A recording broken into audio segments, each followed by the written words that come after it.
दोस्तों, आज की कहानी है। बहू रविवार को रसोई की छुट्टी नहीं होती है। दोस्तों, कहानी शुरू करने से पहले अगर आपने हमारे चैनल को सब्सक्राइब नहीं किया है तो सब्सक्राइब कर लीजिए ताकि आपके पास पहुंचे हर नया वीडियो। आज इतनी देर हो गई और अभी तक कुसुम का कहीं अता पता नहीं है। काजल घर का काम करते हुए बड़बड़ा रही थी। क्या हुआ मैडम, सुबह सुबह किस बात पर नाराज हो रही हो? काजल के पति विपिन ने हंसते हुए पूछा। आपको हंसी आ रही है और मुझे गुस्सा, क्योंकि मैं आज रविवार को भी रसोई में खट रही हूँ। एक दिन तो सप्ताह में चैन से बैठने को मिलता है, वह भी कुसुम के कारण आज संभव नहीं है। काजल ने गुस्से में जवाब दिया, कोई बात हो गई होगी, वरना वह तो समय की बहुत पाबंद है।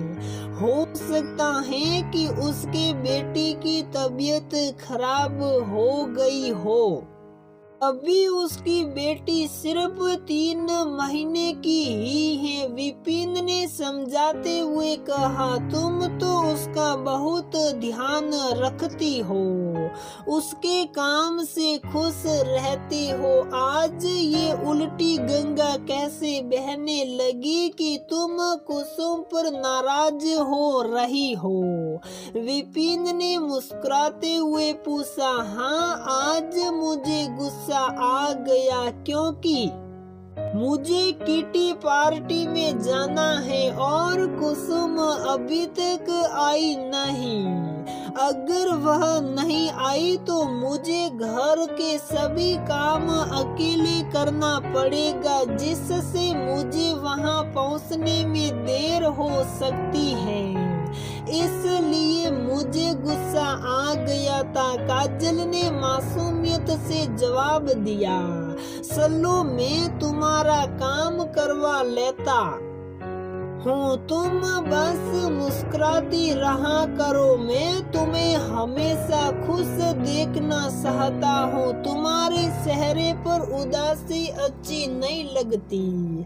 तुम हमेशा खुश रहा करो, विपिन ने प्यार से मुस्कुराते हुए कहा। अपने पति की बात सुनकर काजल के चेहरे पर खुशी भरी मुस्कान फैल गई। आप मेरी खुशी का इतना ध्यान रखते हैं? काजल ने विपिन की ओर प्यार से देखते हुए कहा। मैं तुम्हारा पति हूँ, मैं तुम्हें खुश नहीं रखूंगा तो कौन रखेगा? विपिन ने चुटकी लेते हुए जवाब दिया। विपिन की शरारत भरी मुस्कान देखकर काजल शर्मा गई। भाभी जी, आज मुझे आने में देर हो गई।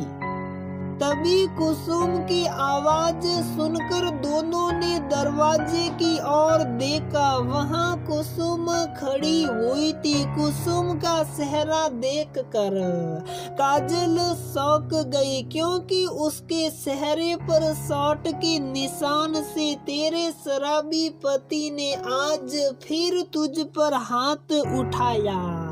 काजल ने गुस्से में कुसुम से पूछा, क्या करूं? भाभी जी, ये तो मेरी नियति बन गई है। कुसुम ने निराशा भरी आवाज में जवाब दिया। कुसुम, तुम पढ़ी लिखी हो? विपिन ने गंभीरता से पूछा। हाँ साहब, मैंने 10वीं तक पढ़ाई की है, पर आपको कैसे पता चला? मैंने तो कभी किसी को बताया नहीं। कुसुम ने आश्चर्य से पूछा। तुमने अभी किस्मत भाग्य न कहकर नियति कहा, तभी मैं समझ गया कि तुम पढ़ी लिखी हो। विपिन ने जवाब दिया, कुसुम तुम अपने शराबी पति का अत्याचार क्यों सहती हो, उसे छोड़ क्यों नहीं देती। काजल ने गुस्से में पूछा, भाभी जी उसे छोड़ दूं तो कहाँ जाऊंगी, अलग रहूंगी तो दुनिया अकेली औरत को चैन से रहने नहीं देगी। मेरे आगे पीछे कोई नहीं है जो मुझे सहारा दे। मैं भी उस नरक से निकलना चाहती हूँ। मेरी सास भी मेरे साथ है, पर रहने का कोई ठिकाना नहीं है, इसलिए मैं वहाँ पड़ी हुई हूँ।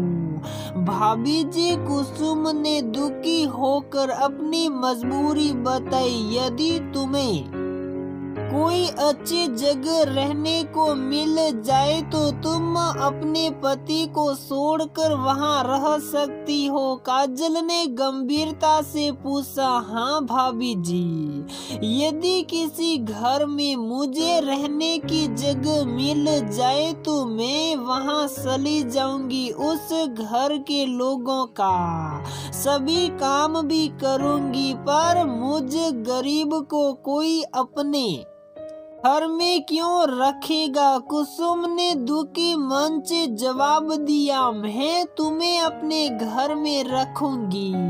मेरे घर का सर्वेंट क्वार्टर खाली है, तुम यहीं आ जाओ। यहीं रहकर मेरे घर का और दूसरे घरों का काम करके एक सम्मानित जीवन जियो और खुश रहो, क्योंकि जब तक तुम अपने पति का अत्याचार सहती रहोगी वह तुम पर अत्याचार करता रहेगा। काजल ने कहा, क्या आप सच कह रही हैं भाभी जी? आप मुझे अपने सर्वेंट क्वार्टर में रहने की जगह देगी? कुसुम ने खुश होकर आश्चर्य से पूछा। हाँ, तुम जाओ, अपने बेटी और सास को लेकर यहाँ आ जाओ। काजल ने गंभीरता से कहा, भाभी जी, आप और भैया आज हमारे लिए भगवान बन गए हैं।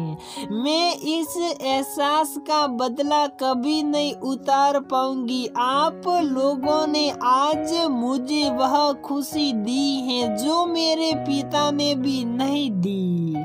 कुसुम ने हाथ जोड़कर रोते हुए कहा। कुसुम का हाथ पकड़कर काजल ने कहा, नहीं काजल, हमें भगवान का दर्जा देकर शर्मिंदा न करो। हमें इंसान ही रहने दो। अगर हम लोग किसी के जीवन में खुशियों को ला सके तो ये हमारे लिए खुशी की बात है। आज तुम्हारे चेहरे की खुशी देखकर हम लोग भी बहुत खुश हैं। अब जल्दी से अपने घर जाओ और अपनी बेटी और सास के साथ यहाँ रहने के लिए आ जाओ। हो सकता है कि जब तुम अपने पति से दूर रहो तो वह भी सुधर जाए और तुम्हारे जीवन में फिर से खुशियां आ जाए। काजल ने हंसते हुए कहा। काजल की बात सुनकर कुसुम के चेहरे पर भी आशा भरी मुस्कुराहट फैल गई। कुसुम खुश होकर लौटकर आने के लिए अपने घर चली गई। काजल और विपिन कुसुम के चेहरे की खुशी देखकर अपने मन में संतोष का अनुभव कर रहे थे, क्योंकि आज उनके कारण कुसुम के मन को खुशियों की सौगात मिली थी। तो दोस्तों, हमारी ये कहानी यहीं पर समाप्त होती है। अगर आपको हमारी ये कहानी पसंद आती है तो वीडियो को लाइक करें, शेयर करें और हमारे चैनल को सब्सक्राइब जरूर करें।